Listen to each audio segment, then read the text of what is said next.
பிரியமான கர்த்தருடைய பிள்ளைகள், இப்பொழுது வேஞ்சல் இந்த ப்ரோக்ராமின் மூலமாக உங்களை சந்திப்பதில் நான் பெரும் மகிழ்ச்சி அடைகிறேன். இன்றைக்கும் கூட நம் நம்பிக்கையை குறித்து தியானிக்க இருக்கிறோம். எசேக்கியா ராஜாவின் நம்பிக்கையை குறித்து சொல்லும்போது, அவன் யுத்தத்தினாலும் சரி, தன்னுடைய சொந்த வாழ்வில் சுகத்திற்கானாலும் சரி, கர்த்தர் மேல் வைத்த நம்பிக்கையிலே அவன் வல்லவனாய் இருந்தான் என்பதை நாம் பார்க்கிறோம். அவன் கர்த்தர் மேல் வைத்த நம்பிக்கையில் மற்ற யூதாவின் ராஜாக்கள் எல்லாரை பார்க்கிலும் அதிகமாய் நம்பிக்கை வைத்தான் என்று நாம் காண்கிறோம்.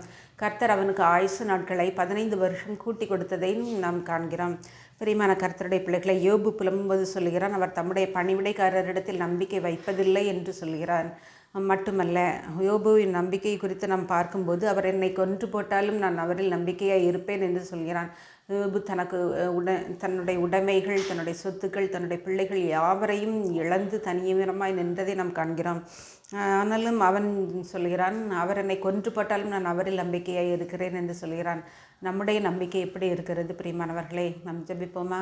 அன்புள்ள பரமபிதாவாகிய கர்த்தாவே, இந்த வேளையிலும் உடைய சமூகத்திற்கு வர கொடுத்த தயவுக்காக நன்றியோடு மெய் துதிக்கிறோம், ஸ்தோத்தரிக்கிறோம் தகப்பனே. என் தேவனாகிய கர்த்தாவே, அப்பா, யூதாவின் ராஜாவாகிய எசேக்கியாவின் நம்பிக்கையை நீர் வியந்து பார்த்தீர் ராஜா. அவருக்கு ஆயுசு நாட்களை பெருக பண்ணினீர் ராஜா. என் தேவனாகிய கர்த்தாவே, அப்படியே நாங்களும் உண்மையில் நம்பிக்கை வைக்க, எல்லா சூழ்நிலைகளையும் நம்பிக்கை வைக்க எங்களுக்கு உதவி செய்தருளும்.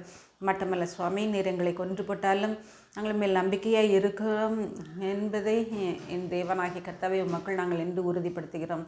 இயேசுவின் நாமத்தில் ஜெபிக்கிறேன் நல்ல பிதாவே, ஆமென்.